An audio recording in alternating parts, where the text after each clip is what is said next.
What's going on, everybody? Welcome back to another episode out here on home turf practice green here at Cultus Lake. Just getting some practice in and wanted to talk to you guys today about putting. Now, what I want to go through today is I'm going to show you guys some maintenance drills I do to make sure my putting just stays kind of at a consistent level. What I've learned over this entire journey is that a lot of what makes putting work is actually just keeping yourself calibrated to make good putts. And when you stop making putts, it typically means there's one or two things out of whack that's throwing off your whole stroke. So I'm going to show you guys today some different tools I use and some practice methods I use out here to kind of keep my putting at a general level of maintenance. Now, the reason why I'm doing this today is because if you guys seen some of my recent videos, right, my putts have been good, but I'm not making as many as I should, especially in the 10-foot range. And so you're seeing my lag putts are within a certain range, but I'm kind of lipping out or not exactly nailing a lot of my putts. And so the reason for that is that something's kind of out of whack. Now, what we're going to do today is go through a series of drills to find out what that is, course correct it so that now going into my rounds this week and into tournaments in the next couple weeks, I will then just kind of have my stroke exactly where it needs to be. So the first thing we're going to do is I kind of just pick one hole that I'm going to stick with for now, and we're going to do some basic drills with a mirror to get ourselves started. All right, so the first tool I'm going to use is my putt out mirror. Now I'm going to find like a pretty short straight putt here. This is about 3.5 feet. Now the reason why I use this tool specifically and why I like the putt out mirror is I set up these gates right here. And the gates are important because I definitely have a tendency to kind of a bit of a lazy takeaway and follow through. And so what I love about these gates is that it makes me stay militant to this path. Now, on top of the path, another problem I run into is the putter just seems to always kind of drift out of my eye line. I'll sometimes find I'll end up putting out here and I, will start pulling putts, or because I'm moving away from the ball and my takeaway's not as good, I'll cut across it and I'll push putts. So the big thing I use this mirror in particular for that I love is it anchors well to the green. I set up, I make sure my eye line is exactly over the ball where it needs to be. I have my stance, I have my grip, and I can just go back and through exactly how I need to go. And don't worry, I also put a towel down so that I don't damage the green. We're good. I'll set up this station and I'll have the camera set up behind me, and I'll just start rattling off putts one at a time to just get a feel for what it's like to be locked into that position. I know visually where I need to be, with the cues on the mirror, and there's some markings here on the mirror, so I know, my putter lines up right there to that dot. I have the ball right here, and then I can watch the stroke go back and forth. And so I'm being very militant on that. And I will then, get a couple putts going, look at the footage, analyze the footage, see if there's something I'm doing that I'm not feeling, but at least trying to double check that what I'm going through here is actually the right stroke.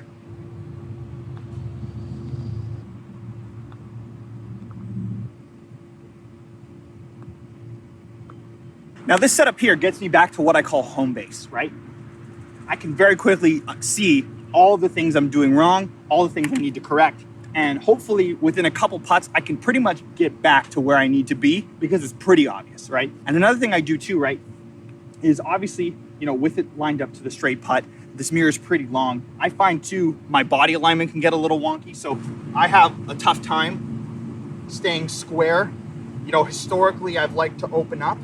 And so what I like is I kind of make sure I set my towel up in a parallel line to the line on the mirror so that also with my feet alignment, I'm square.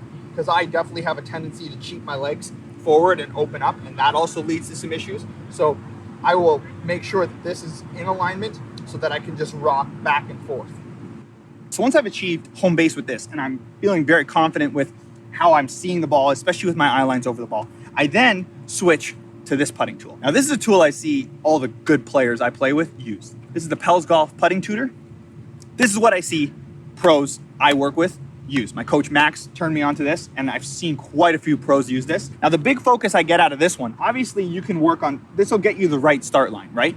But you're obviously cheating a bit with the mirror, and so it's not as scary to kind of screw up on that one. What I find with this, you put these two balls here, and this is your start line gate. This basically makes it so that you have to hit your start line. There's three options, so you can kind of go, easy, medium, and then hard. And this is how you really make sure your start line is on point. This one feels much harder. This one feels like the stakes are raised because now I don't have as much feedback because it's not a mirror. And so I have to really trust my stroke to not knock those metal marbles off.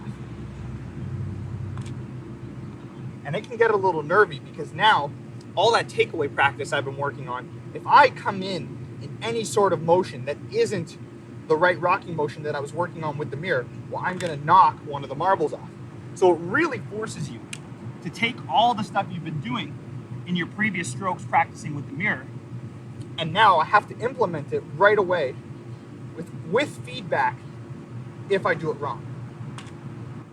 And this feedback is so important. You know, the ball just rests right here, and these two things, like, it doesn't take much to knock these off. So you really, really gotta make sure that your start line is feeling it. This has been a really big pickup for me in terms of calibrating my putting, because I find with the mirror, you can get a little lazy because it's so easy. You just can see your lines every time. And that's great for the initial calibration, but I think once you really want to try and test to see if that's working, switching to this really raises the stakes and makes you earn those putts and make sure that start line is where it's supposed to be.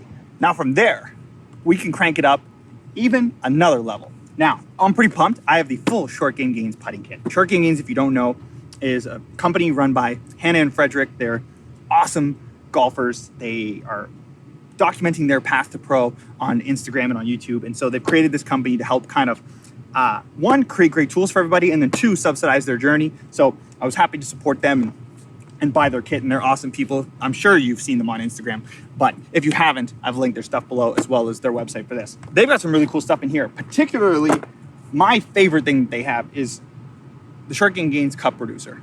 So what this does is this shrinks the hole of the cup. So how do we kick this up a notch? Well, we have our Pels tutor. We have it on the tightest setting, which means we have to hit our start line. And now we throw this in the cup to make sure that we're really, really nailing it.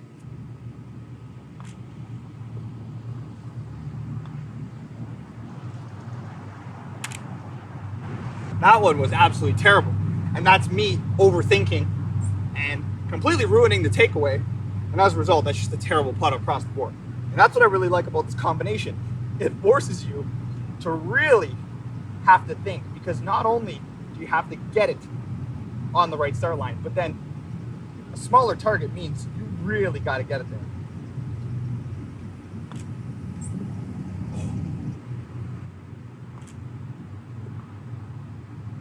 And now it's with this pressure setup that I will then start going through my entire pre-shot routine before this to simulate what it's like to have to make this putt in a more realistic situation. So I will run through my entire routine, read the putt, walk up to it, count off, and then hit the putt. And then hopefully we make all three in a row. By this point, I should be making those putts pretty much automatically. If I've done everything right up to that point with the mirror, all the way through to that final drill, I should have corrected anything I was doing wrong and any of the imbalances I was having. So then I kick it into my favorite putting drill to do when it comes to putting pressure. And that is the Short Game Gains Circle of Rage drill. So you take your cup reducer, you put it in the cup. You get a tape measure and 4 tees. What you do is you mark 4 4-foot putts around the hole, and then you have to make all 4 in a row to win. Now, I currently have the Short Game Gains record. I have it on my Instagram. I was the first person to do it all in one attempt. We'll see how many attempts it takes us today, see if we're feeling it, but pretty proud of that. Anyway, here we go.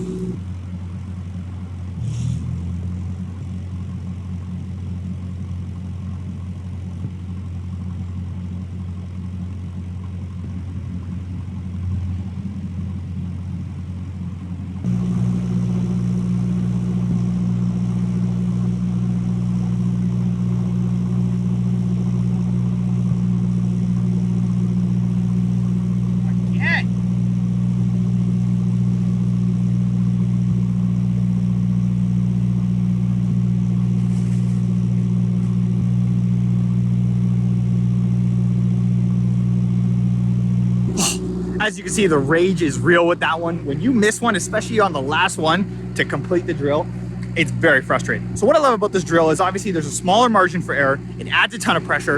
It makes it feel like it means something because you're trying to go for the first attempt every time. But once you take the cup out, that golf hole feels like it's the size of Texas. And so watch, I'm gonna go through the whole circle now, and if I can't get it on the first one, then that's a problem. But 99 times out of 10, you nail it the first time through without the cup reducer in.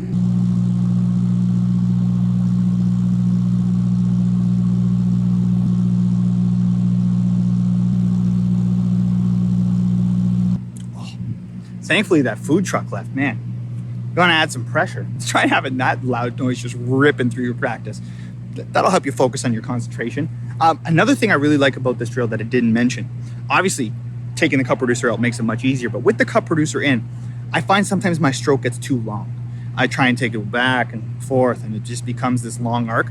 And I personally, with a longer arc, can get it out of plane and not deliver the face square. So it helps me actually shorten my arc because I have to hit such a small target with the cup reducer in that it forces me to kind of not be so long and lazy.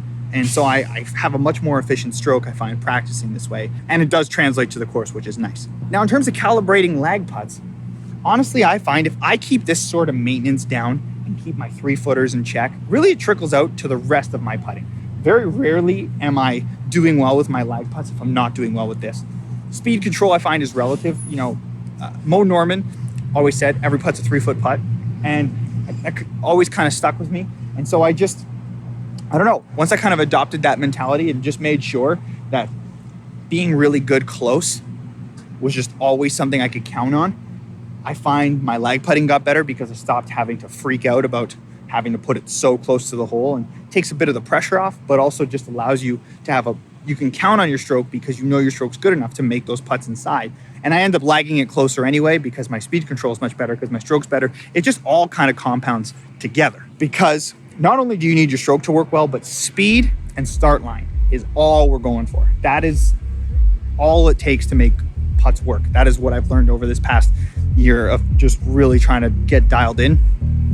Speed and start line. And this entire setup is all calibrated so that I can make sure my speed and start line are where they need to be. And if that's the case, putts will start to drop. So I'm gonna keep grinding on this. Hopefully in the next course vlogs I show you, this shows up, we drain more putts. But with that, I'm gonna leave you. Hope you have a great day. Thank you so much for watching. Like and subscribe if you haven't already. Join me on my golf journey to get to a +6 and turn professional.